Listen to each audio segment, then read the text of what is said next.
and you're going to be under arrest. Charlie's feeling tough for a while, so she forgot she's not a fighter.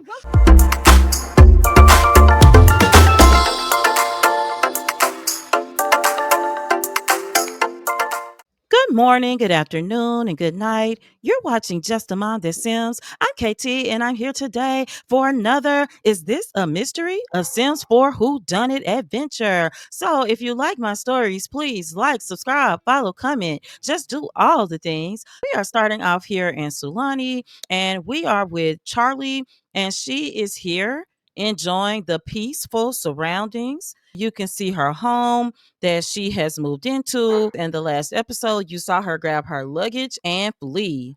Oh my gosh, Carmen is here and she is gonna wake Charlie up.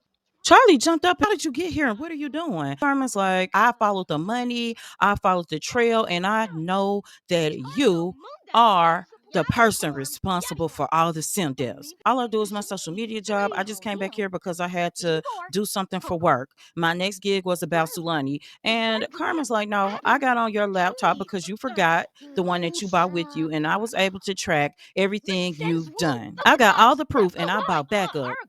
Charlie's like, what? Carmen's saying, what you don't know is I'm a secret agent with the Sim Investigation Bureau. Oh, you're a whistleblower. You're a snitch, huh? And Carmen is saying, no, I'm doing my job. And you caused several sim deaths. That's serious.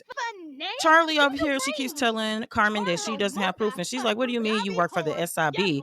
And Carmen was like, that's why I have my uniform on. And just so you know, I have backup. Charlie wants to know what proof she has. What do you have? Because I didn't do anything. Carmen is saying, we're going to go inside and sit down because I've got backup, my colleagues, and we're going to sit down and outline everything. And then you're going to be under arrest. We are in the beach house, and Carmen here has led Charlie in. She brought some people with her, and it's tense in the room. Let's pause here and see who we have. We have two other special agents with the SIB Sim Investigative Bureau. This is Adita, and this is her colleague Arnessa. They've been working together since she got word to her husband Carmen that something was going on strange at the house before the blizzard. So they've been communicating, but they just couldn't get to each other. As soon as Charlie ran off, Carmen was able to get a flight out and she got back to her team and they tracked Charlie. Jester is kind of telling jokes. He's just kind of being inappropriate, but Jester is cringe. So we do have Jester Comico, the comedian, and Mitchell Civic, the politician. Now, they are the sole survivors of the Sim house and the trip. Charlie is just saying, how do you know that I did anything because I didn't? These sim deaths were no accident and you benefited with money. Carmen is just kind of disgusted by the whole thing. Her colleagues are just here to have her back just in case Charlie tries anything fishy today. Carmen is telling her, I've got proof and I'm going to show you now. But Carmen is saying the first thing I did was collect the clues at the house. This is how I found out that Charlie had really been to the city, even though she said she had not. And this is how I found out that Mitchell owed big debt and that he probably done something crazy to get out of it. Cyan was wearing whisk earrings. This is how I found out she was sleeping with Remy. Carmen has produced this evidence. She's just going to put everything out and then she's going to take a seat because she wants to go over all of the evidence and just is trying to take it all in and see because the books aren't adding up for him. Carmen is talking about the background of some of these photos and how they tell a tale of the clues that were in each room. Jester is just bewildered. He's like, oh my gosh. In addition to this, Charlie shouting at Jester because Jester's believing it. And she's saying, we've been friends. We've been friends this whole time. Carmen is saying, let me show you what else I found out. Carmen is saying, in addition to all of these clues, that file that Dakota left, he has secretly recorded some things in the house. Let's take a look at the footage from the hidden cameras that he placed. He put extra cameras up after Mitchell's death. Charlie's just saying, I don't know what this is going to prove. Carmen said, let's take a look at it now. I'm going to pull out my phone and show you now. Jester is watching amazed as Charlie put something into some orange juice and set it in the pool area. Oh goodness, Remy must have drank it. This is why his energy dropped. Remy was poisoned. Carmen's just saying, I'm going to take my phone out and we're going to fill in these blanks. Mitchell's like, oh gosh, this seems pretty bad. But Carmen's saying it is. Let's see. Mitchell watches amazed as Day enters Dakota's room and throws fire to light those fire pits. Charlie's right there too, and she's got a key on her neck. Carmen explains that helped her lock that door. They all sit in amazement as Charlie rigs up the TV that was over the bathtub. It didn't fall on accident, it fell on purpose. Even with all that damning evidence, Charlie saying, Jester, you know me. You know me. I would not do something like this. Charlie saying, you know, I would never do this. Like, it doesn't make sense for money. I've got money. I do. Jester saying, no, some of this does make sense, unfortunately. And it makes me really sad because they was my best friend. I don't know why you would do something like this, Charlie. Carmen is standing up now because she feels like things are coming to a head. She's saying, Jester, did you know that Charlie and Day are brother and sister? Let's look at Jester. He feels betrayed. He was best friends with Day and he had no idea. He's like brother and sister. Carmen's like, yes, my colleagues found out that they have the same father. They both grew up very close together in Mount Camarabi. And Jester doesn't know what to think. And Mitchell is just, I think he's in shock. Carmen's tired of the lies. She's like, stop lying and just tell the truth. Charlie's like, whatever. Carmen decides to go back to the proof. You can see Charlie and Day side by side. There's a family resemblance. Also, they have matching arm tattoos from when they were college students. On Charlie's family tree, you can see that they are listed as brother and sister. And Charlie S star, the S stands for scribe, which Day scribes last name. Day left this clue in his room because he felt guilty about being a pawn in Charlie's plot. Charlie's saying, yeah, okay, that was my brother and I loved him, so why would I kill him? It doesn't make any sense. Carmen is like, you see this evidence? Look at this. This was poison, Jester. Poison. This meal was meant for you, Jester. I do love chicken and waffles, but I gave them up at the last minute because there wasn't enough left for a day.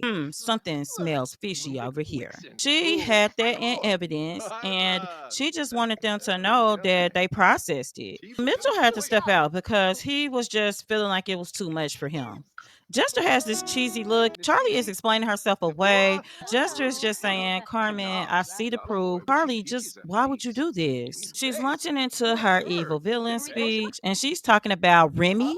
She's like, Remy was trash. He's like, I mean, we weren't friends, but why? Carmen is going to find out exactly what's going on. So Carmen is talking about a competition that happened when they were in college. Competition was called the Rising Sim Star Competition, and it showcased future talents for a top prize of a contract plus 50,000 simoleons. So whatever your talent was in, whether you were good at talking about travel or cooking, Charlie's like, no, that's BS.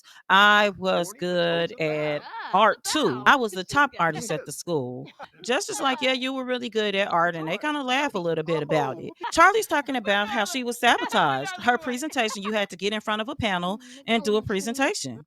Carmen was just explaining how she doesn't understand because Charlie became successful. She doesn't understand what the problem is now. And she's like, Remy would put Cyan up to bullying her, like they talked about her constantly. And Carmen was like, I get that, but that's so long ago. Cyan was hating on her because she was a better artist than her. And she would taunt her, and even Jester would use her as the butt of his jokes. And Jester's like, hold up now. These are pictures of Charlie back in college. And during that Rising Star competition, Cyan and Remy and Jester set her up to fail. They rigged it where she tripped and fell going onto the stage and she could not recover and lost her big shot. And she said Dakota just could not stay out of her business. And so he had to go because he had found things on her. At this point, she's even jealous of Carmen and she's trying to hide the fact that she is.